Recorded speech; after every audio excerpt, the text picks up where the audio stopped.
Hiniling ni Senator Rodante Marcoleta sa Senado na makahanap ng paraan para makalahok sila ni Senator Jinggoy Estrada sa impeachment trial ni Vice President Sara Duterte sa kabila ng kanilang kinakaharap na kasong plunder sa Sandigan Bayan.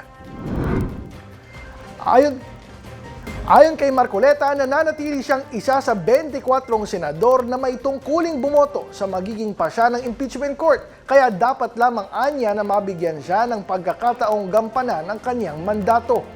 Nauna nang sinabi ni Senate Impeachment Court Presiding Officer Francis Escudero na bukas siya sa posibilidad na maisama ang boto ni Marcoleta basta't wala itong preventive suspension.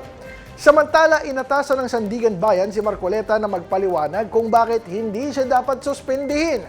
Ibinasura naman ng Sandigan Bayan ang hiling ni Estrada na agad na magtakda ng halaga ng piyansa kaugnay ng kinakaharap niyang kasong plunder.